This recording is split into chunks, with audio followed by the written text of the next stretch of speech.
For number 13, we have a landscaper easing a wheelbarrow full of soil down a hill.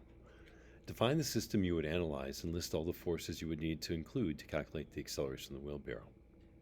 Well, in this case, our system is just going to be the wheelbarrow itself, not the worker. Forces, of course, force of gravity, normal force, and then the force applied by the worker against that side. The word here is easing it down the slope. And so I'm assuming that it's not the worker's not letting this run down at full speed. And then list all the forces you would need to know to or include to calculate the acceleration. In this case, we could break the force of gravity into its component perpendicular to the ramp and parallel to the ramp. And of course, this side is going to be equal to the normal force because it's not accelerating that way. And this piece right here is going to be the force of gravity times the sine of the angle.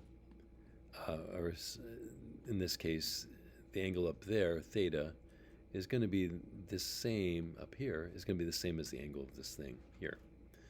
So to find the acceleration, we just do F net equals ma.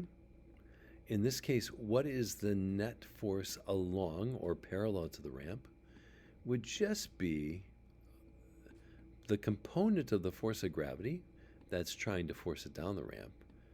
Force of gravity times the sine of theta minus the force applied by the worker. That's the force the worker's applying to keep this thing from rolling down this hill at full speed, equals the mass of our wheelbarrow times its acceleration. And yes, I could rearrange this to solve for acceleration, and yes, I could replace Fg with mg. But you could see you could use this equation to find the acceleration. I hope this helped.